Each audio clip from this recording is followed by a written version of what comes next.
నాయకత్వం, నాయకత్వం, నాయకత్వం.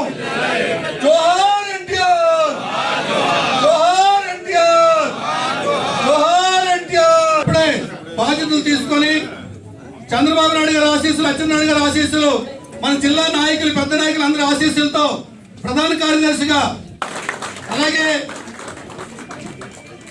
38 కార్పొరేటర్ గోల్డ్ నరసింహాచారి గారు, అలాగే తమ్ముడు బుజ్జి గారు కార్పొరేటర్స్ వేదికను అలంకరించవలసిందిగా కోరుతున్నాం. ఇంకెవరైనా కార్పొరేటర్ అభ్యర్థులు ఉన్నట్టయితే చక్రవర్తి గారు ఉన్నటువంటి కూడా అత్యంత గౌరవం సంపాదించుకున్న వ్యక్తి చంద్రబాబు నాయుడు గారు.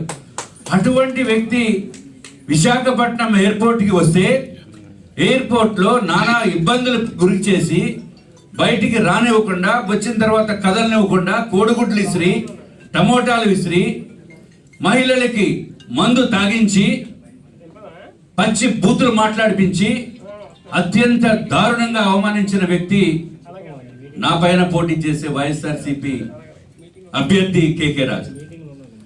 ఇటువంటి వ్యక్తి మళ్ళీ చంద్రబాబు నాయుడు గారు ఎయిర్పోర్ట్ లోపలికి వెళ్ళిపోయిన తర్వాత సంబరాలు చేసుకుంటూ ఊరేగించారు అక్కడ ఆయన్ని. అంటే మన విశాఖపట్నంలో ఎంత అరాచకత్వం వస్తుంది అనేది ఒకసారి అందరూ కూడా, తెలుగుదేశం పార్టీ వారు అందరూ కూడా ఆలోచించవలసిన అవసరం ఉంది.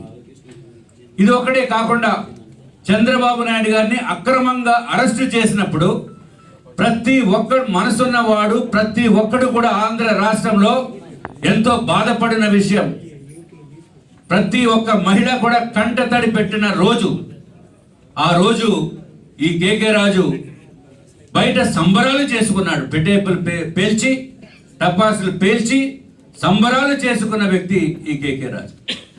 అట్లాగే పవన్ కళ్యాణ్ గారు నిస్వార్థంతో రాజకీయాల్లోకి వచ్చి ప్రజలకి సేవ చేయాలి అనే ఉద్దేశంతో ఆయన వచ్చిన వ్యక్తి. విశాఖపట్నం ఎయిర్పోర్ట్ నుంచి హోటల్కి వచ్చే దారిలో నానా ఇబ్బందులకి గురి చేసి ఆ జనవాణి ప్రోగ్రామ్ని కూడా అటెండ్ అవ్వకుండా చేసిన వ్యక్తి ఈ కేకే రాజు గారు. అంటే వైఎస్ఆర్సీపీకి ఎక్కడ విశాఖపట్నంలో అరాచకం కావాలి, సృష్టించాలి అంటే గుర్తుకొచ్చేది కేకే రాజు. మొత్తం మీద 3 పార్టీలు కలయిక జరిగింది. ఉమ్మడి అభ్యర్థులు ప్రకటన రావటం జరిగింది. ఈరోజు మన ఎంపీ అభ్యర్థిగా భరత్ గారికి ఇవ్వటము చాలా చాలా సంతోషం. వారికి కూడా హృదయపూర్వకమైన ధన్యవాదములు, నమస్కారములు, అభినందనలు తెలియజేసుకుంటున్నాను.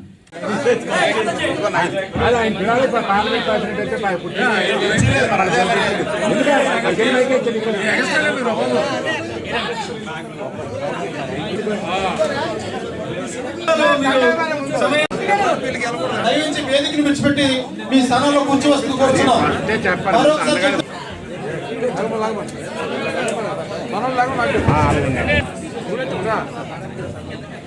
మోహన్ రెడ్డి పట్టాభి గారికి స్వాగతం, సుస్వాగతం.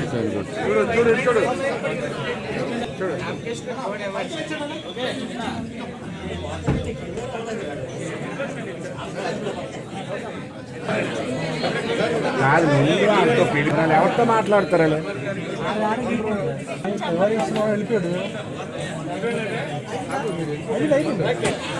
వేదిక ఖాళీ చేయవలసింది కోరుతున్నాం. పెద్దలు మాట్లాడిన తర్వాత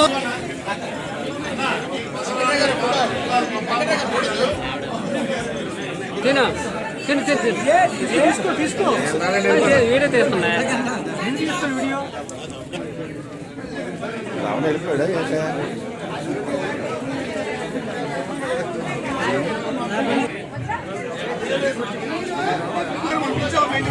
ఎవరైనా చెప్పలే కాడికి వెళ్ళి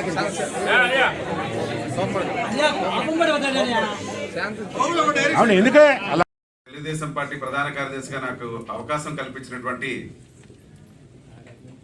ఇక్కడ శాసనసభ్యులు, ఉత్తర నియోజకవర్గ శాసనసభ్యులు గౌరవనీయులు మాజీ మంత్రివర్యులు గంటా శ్రీనివాసరావు గారికి, అదేవిధంగా గౌరవనీయులు ప్రస్తుత శాసనసభ్యులు శ్రీ అధ్యక్షులు మాజీ శాసనసభ్యులు గౌరవనీయులు పెద్దలు పల్లా శ్రీనివాసరావు గారికి, ఇతర ఇన్ఛార్జీలకు, మాజీ శాసనసభ్యులకు మొత్తం అందరికీ కూడా నా పేరు పేరున హృదయపూర్వక నా పాదాభివందనాలు. అంతటి బాధ్యతను నన్ను నమ్మి అవకాశం కల్పించినటువంటి వారందరికీ కూడా నా హృదయపూర్వక నేను ఎప్పుడు రుణపడి ఉంటానని, అదేవిధంగా ఈ బాధ్యతని వారు ప్రతిపాదించిన వెంటనే నన్ను నమ్మి నాకు అవకాశం కల్పించినటువంటి రాష్ట్ర పార్టీ అధ్యక్షులు అచ్చెన్నాయుడు గారికి, అదేవిధంగా జాతీయ పార్టీ ప్రధాన కార్యదర్శి అయినటువంటి లోకేష్ బాబు గారికి, అదేవిధంగా జాతీయ పార్టీ అధ్యక్షులు శ్రీ నారా చంద్రబాబు నాయుడు గారికి నేను ఎప్పుడూ రుణపడి ఉంటానని, ఈ తెలుగుదేశం పార్టీ అంటే పేదవాడి గుండె చప్పుడు నుంచి తెలుగువాడి ఆత్మగౌరవం కోసం పుట్టినటువంటి తెలుగుదేశం పార్టీలో అన్న నందమూరి తారక రామారావు గారు పెట్టినటువంటి తెలుగుదేశం పార్టీలో నేను ఈ స్థాయికి రావడం నేను చాలా నాకు సర్వదా ఈ పార్టీకి ఎప్పుడు రుణపడి ఉంటానని, అదేవిధంగా నేను నాకు శక్తి వంచన లేకుండా నాకు అప్పచెప్పినటువంటి బాధ్యతలన్నీ కూడా గౌరవ అధ్యక్షులు, అదేవిధంగా శాసనసభ్యులు ఎవరైతే ఉన్నారో వారి సూచనల మేరకు పనిచేస్తూ తెలుగుదేశం పార్టీని మళ్ళీ ఇక్కడ నేను ఖచ్చితంగా వారి సూచనలతో పనిచేసి నా శక్తి వంచన లేకుండా పనిచేస్తానని తెలియజేసుకుంటూ, నాకు ఈ అవకాశాన్ని ఇచ్చినటువంటి, నాకు అన్ని విధాలు సపోర్ట్ చేసినటువంటి ప్రతి ఒక్కరికి కూడా, అంటే నేను ఇందులో నా కుటుంబ సభ్యులనే నేను అందరితో వరుసలు పెట్టి పిలిచే సంప్రదాయం నేను ఆ విధంగానే భావిస్తూ నాకు ప్రతి ఒక్కరికి కూడా కృతజ్ఞతలు తెలియజేసుకుంటూ, ధన్యవాదాలు తెలియజేసుకుంటూ, అదేవిధంగా పాత్రికేయ సోదరులందరికీ కూడా ఎప్పటి నుంచో ఇక్కడ ఉండి నన్ను ఎంత దీనిగా చేస్తున్నటువంటి మీ అందరికి కూడా నా హృదయపూర్వక ధన్యవాదాలు.